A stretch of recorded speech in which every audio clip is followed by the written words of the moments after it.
Welcome to the unknown past. In today's video, I'll be talking about the history of Greek fire. Till this day, the Greeks are mostly well known for their timeless contributions to governance and philosophy, but they aren't slackers when it comes to warfare, as one of their most important and significant artillery is known as Greek fire, which is a weapon used in many battles in history. Greek fire was an eccentric concoction invented around the 6th century that consisted of a vast amount of substances such as oil, tar, charcoal, sulfur, and the most important one, phosphorus. It was primarily used as an anti-ship weapon and usually contained in large tubes adorned with fearsome dragons, which primarily designed to make the enemy be afraid and makes the situation way more scarier as they are fixed to the bows of the naval vessels, in conjunction with the flowing smoke and shooting flames that resulted when a weapon was fired. It had terrible psychological effects on an unsuspecting enemy. Plus, Greek fire played a significant role in repelling opposing fleets in several battles, and to name a few, the siege of Constantinople. In every single 23 sieges of Constantinople. And if you've seen my recent video about Sultan Mehmed II, I talked about the Greek fire was poured under the tunnels which was digged up by the Janissaries, which they are the elite Ottoman warriors, under the command of Sultan Mehmed II. Moving on the other hand, the downside is that the Greek fire will randomly combust when exposed to air due to the phosphorus content, which makes it volatile and dangerous to both users and the enemy. Greek fire was hurled from one ship to another using buckets, which seems like modern napalm.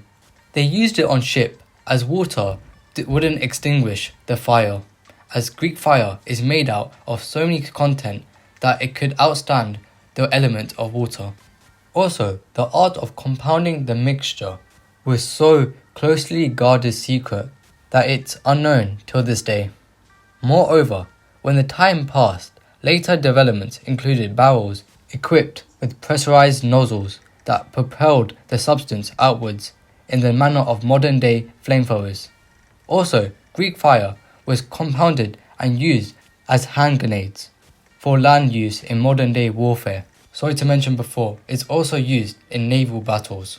The substance of Greek fire was also used in many other situations, such as the Eastern Roman Empire against the Umayyad Caliphate, which was the second caliphate of Islam, as the successors of Prophet Muhammad, peace be upon him, set out to create an empire to make the world under the Islamic rule, which they successfully created.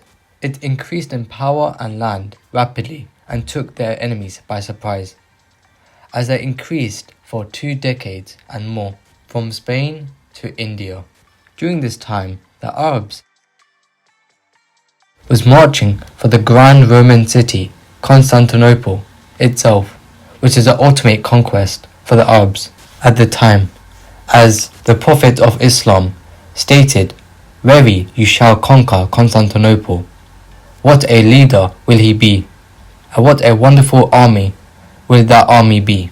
However, once they were closer to the doorsteps of Constantinople, the Romans had a secret deadly weapon that was about to be unleashed upon the Arabs, giving them havoc, as the Romans would do anything to defend a great noble city, which was built by Constantine I. And as you know by the title, they defend it by Greek fire. But before I get into more detail, I want to discuss the victories that they had to achieve to get a sight of this noble city. As the Umayyad Caliphate had many enemies, 2 of the most extreme enemies was the Persian Empire, where at the period they followed a religion called Zoroastrianism, and the Eastern Roman Empire, which they were Christians for almost 3 centuries, and both of them controlled over a half of a millennium. Now, due to the extreme uprising of the new Islamic Caliphate, gave both of these empires an overwhelming amount of problems.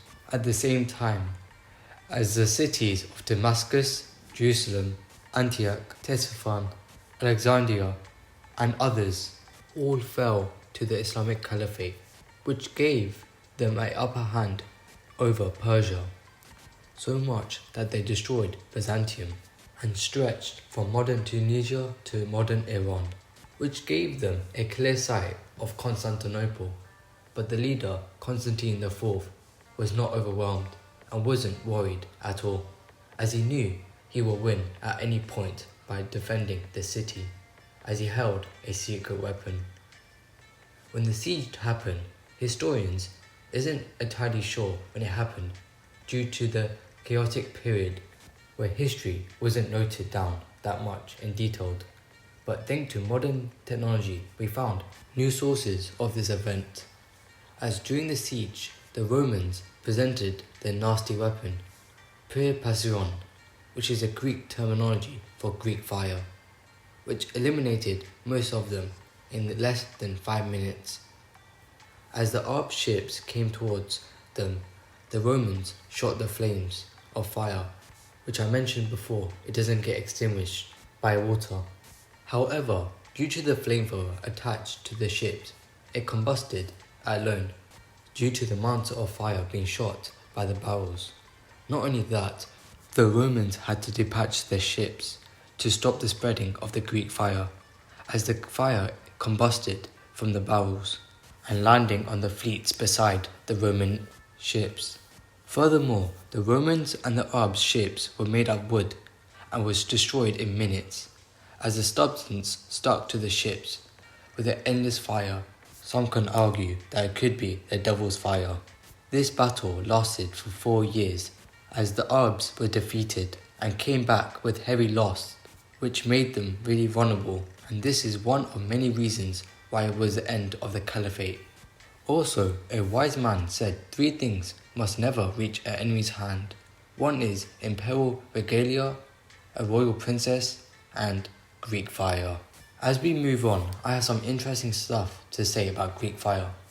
It was discovered in modern day time, as experts in medieval warfare have been able to backtrack some useful data of how the history of the origin of this weapon came about in history. Now let's backtrack to the 9th century or even the 11th century, because at this period of time, the great armies of the Middle East figured how to create such a weapon and much more, such as effective arrowheads, artillery, and all sorts of elementals, and one of them is fire, both used in the Mediterranean world era. Also, similar creations happened in the East Asian part of the world, where they created advanced artillery. Even we can't replicate this weapon and these artilleries, even with our modern day technology we have. Plus, in the Pebble Legion War, which is a war fought between different Greek nations, where primitive and some way say that the masterpiece of the work of the flamethrower was used in the battle, such as the Battle of Delia. Moving on, Greek fire was contained in many things. One of those things is in this detailed image I'm showing you right now of how the function of this masterpiece worked in the medieval times. It was believed that it held a flammable liquid which was pressed and pumped through a tube, which gave the representation of shooting flames as it was lighted by another pump. However, people had specific functions and knew only how to control one part of the system, so that they can't replicate this mechanic and use it against the Romans as they were slaves. Furthermore, it was used on the Bulgarians, where they did manage to capture some Greek fire, but was unable to manage how to use it correctly and instead lighted themselves on fire. This period is in 717 BC. Also, the Russians had the same fate as the Bulgarians, as it was against the Greek fire. And even Greek fire was used in civil wars. So, what is Greek fire? Greek fire is a liquid that can float on water, stick to surfaces, and combust when reacted to air, and makes a lot of smoke, and is described as a thunder. And no matter how much armor you have on, the fire will impale you and burn you alive, making you wish you was dead long before, as you're experiencing extreme agony. But unfortunately, Greek fire is lost, and now we have an alternative use of a weapon which is known as gunpowder, which I can make another video about the history of gunpowder. But now this is the end of the video. If you enjoyed this video, I invite you to watch my other videos, like my recent video about Mehmed II, and I talk about the conquest of Constantinople in that video. Subscribe if you're new around here, and to keep up with my historical videos. And if you want to support my channel, please hit the like and comment below and tell me what did you find interesting in this video. Also follow me on Instagram, theunknownpast_official. Thank you so much. I shall see you next time.